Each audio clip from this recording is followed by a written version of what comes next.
అందరికీ నమస్కారం. ఈరోజు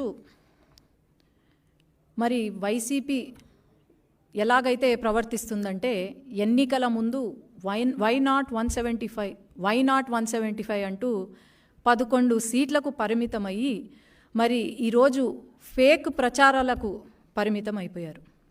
ఎందుకంటే పొద్దున లేచినప్పటి నుంచి రాత్రి పడుకునేంత వరకు సాక్షి న్యూస్లో ఒక ఫేక్ ప్రచారము మొదలవుతుందే తప్ప ఇంకేమీ లేదు.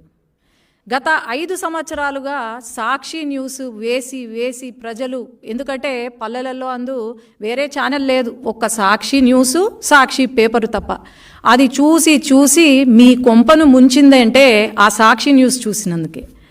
మరి కుక్కతోక వంకర అని అంటారు. కుక్కతోక వంకర కన్నా మన జగన్మోహన్ రెడ్డి గారి తోక ఇంకా వంకరగా మారినట్టుంది. మరి ఎట్లా అయిపోయిందంటే అధికారంలోకి వచ్చి 2 నెలలు అవుతుంది. ఈ 2 నెలల్లోనే అన్నా క్యాంటీన్ మొదలుపెట్టాం. పేదవాడికి ఒక అన్నం పెట్టే అన్నా క్యాంటీన్ని కూడా వీళ్ళు కామెంట్లు చేస్తూ, శుభ్రత గురించి కామెంట్లు చేస్తూ, మరి 5 సంవత్సరాల నుండి వీళ్ళు ఏమైనా మంచి చేశారా అంటే లేదు, ఇప్పుడు మంచి చేస్తున్నారు అంటే వీళ్ళు అడ్డుపడుతున్నారు. అలాగే టీటీడీ ఏదైతే ఉందో అది తెలంగాణ వాళ్ళకి ఇచ్చేసామని చెప్పి, తిరుపతి తెలంగాణ వాళ్ళకి ఇచ్చేసామని చెప్పి, లేదంటే ఇలా అమ్మకు వందనం కార్యక్రమము ఏదైతే ఉందో ఇంకా మనం రివ్యూకి కూడా రాలేదు, రివ్యూ చేస్తున్నాము. ఇప్పుడు మీటింగ్ అందుకే జరుగుతుంది. అప్పుడే సాక్షి న్యూస్లో మరి భారతిరెడ్డి గారు ఉన్నారు. భారతిరెడ్డి గారు సాక్షి ఏమంటారు, సత్యమేవ జయతే అని రాసుకున్నారు సాక్షి న్యూస్లో. సత్యమేవ జయతే కాదు భారతిరెడ్డి గారు, అసత్యమేవ జయతే అని మీరు క్యాప్షన్ మార్చుకుంటే బాగుంటుంది. ఈరోజు సాక్షి న్యూస్ ఓపెన్ చేస్తే మనకు కనిపించేది క్యాబినెట్ మీటింగ్ ఏదైతే ఉందో టీడీపీ ఆల్రెడీ ఇది చూడండి, 16వ తేదీ ప్రతి ఒక్కరికి ఈ నోటీస్ సర్క్యులేట్ అయింది. 28వ తేదీన మనకు క్యాబినెట్ మీటింగ్ ఉంటుంది అని చెప్పి, మరి ఈరోజు ఎందుకు సాక్షిలో ఎటువంటి ఇది లేకుండా లేదు, క్యాబినెట్ మీటింగ్ కావాలనే పోస్ట్పోన్ చేశారు అని లోకేష్ అన్న పైన దుష్ప్రచారాలు చేస్తున్నారంటే వీళ్లకు ఫాల్స్ ప్రచారము తప్ప ఏమీ లేదు. జగన్మోహన్ రెడ్డి గారు ఈ 5 సంవత్సరాలు చేసింది బాగానే చేశారు అని అనుకుంటున్నట్టున్నారు. మరి ఇప్పుడు ఎంతసేపు ఫేక్ ప్రచారము తప్ప పార్ట్ టైం పొలిటీషియన్గా మారిపోయారు తప్ప ఇంకేం లేదు.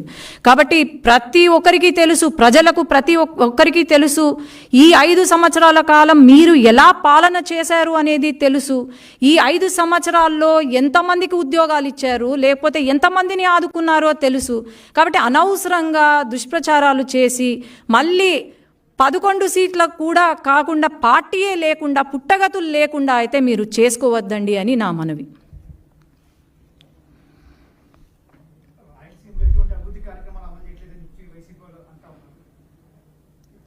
మొన్న మన బడ్జెట్ మీటింగ్ జరిగింది. బడ్జెట్ సమావేశంలో బడ్జెట్ మొత్తము రాయలసీమ గురించే ఉంది. కేంద్రము నిధులు రాయలసీమకు ఇచ్చారు. అట్లాగే రైల్వేస్ కానివ్వండి, ఇండస్ట్రియల్ హబ్ కానివ్వండి, అన్నీ కూడా రాయలసీమకు ఇచ్చారు. మరి జగన్మోహన్ రెడ్డి గారు రాయలసీమ వ్యక్తే కదా, మరి రాయలసీమని ఏమైనా అభివృద్ధి చేశాడా? ఒక ఇండస్ట్రీ తీసుకొచ్చాడా? లేదంటే మా రాయలసీమలో ఉన్న ప్రజలకు లేకపోతే పిల్లలకు ఒక ఉద్యోగం ఇచ్చాడా? నాకు మొత్తం డీటెయిల్స్ ఇవ్వమనండి. లేదే. రాయలసీమ గురించి ఎవరైనా ఆలోచన చేశారు అంటే అది కేవలం నారా చంద్రబాబు నాయుడు గారు తప్ప ఇంకెవరు చేయలేదని నేను చెప్తున్నాను.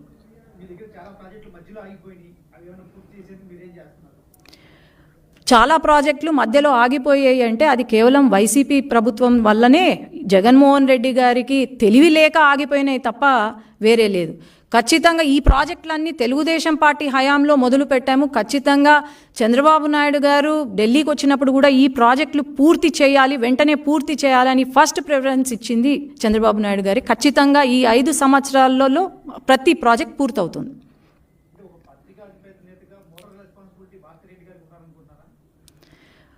అదే చెప్తున్నా, సత్యమేవ జయతే సాక్షి కింద సత్యమేవ జయతే అని వస్తుంది. సత్యమేవ జయతే కాదు, అసత్యమేవ జయతే. భారతీరెడ్డి గారు ఎడ్యుకేటెడ్ లేడీ.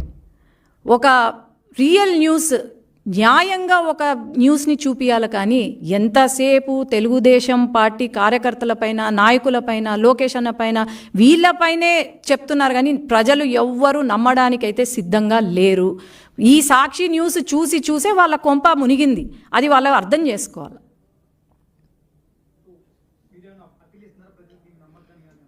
ఖచ్చితంగా ఎవరు మనం అప్పీల్ కూడా ఇవ్వాల్సిన అవసరం లేదు. ఎందుకంటే ప్రజలకు ప్రతి ఒక్కరికి తెలుసు. వై నాట్ 175 అని చెప్పి ఈరోజు కేవలం 11 సీట్లకు పరిమితం అయినారు అంటే దాని అర్థం ఏంటి? ఈవెన్ కడప, నంద్యాల్లో కూడా వీళ్ళకు గుణపాఠం నేర్పినారు, ప్రజలు బుద్ధి చెప్పారు అంటే దాని అర్థం ఏంటి? ఖచ్చితంగా ప్రజలైతే వీళ్ళ వైపు చూడరు. వీళ్ళు చెప్పిన ప్రచారాలు కానీ, వీళ్ళు చెప్పిన మాటలు కానీ వినే పరిస్థితుల్లో లేరు అని అయితే నేను చెప్పగలుగుతాను. అంతే, ఆయన చేసేది ఏం లేదు. గత 5 సంవత్సరాలుగా పార్ట్ టైం పొలిటీషియన్గానే ఉన్నాడు. ఇప్పుడు కూడా పార్ట్ టైం పొలిటీషియన్. కానీ ఏమంటే ఇప్పుడు కొత్తగా ఫుల్ టైమ్గా ప్రచారం, ఫేక్ ప్రచారం మొదలుపెట్టాడు. అంతే తప్ప ఇంకేం లేదు. నంద్యాల్లో మొన్న వైసీపీ వాళ్ళు హత్య చేసి మర్డర్లు చేసుకుంటే లేదు, ఇది టీడీపీ వాళ్ళే చేశారని చెప్పి ప్రెస్ మీట్ పెడతారు. ఎప్పుడైనా వచ్చారా? ఈ గత 5 సంవత్సరాల్లో ఆయన ఎప్పుడైనా వచ్చారా? వచ్చి వాళ్ళ కార్యకర్తలను ఆదుకున్నారా? లేదంటే ఎన్ని కేసులు జరిగాయి, ఎన్ని మర్డర్లు జరిగాయి? వాళ్ళ సొంత పార్టీ నాయకులే మర్డర్లు చేసినారు. మరి వాళ్ళనే పక్కన పెట్టుకొని లా అండ్ ఆర్డర్ గురించి మాట్లాడుతుంటే నవ్వుతారు, జనాలు నవ్వుతున్నారు. అది వాళ్ళకి అర్థం కావట్లేదు.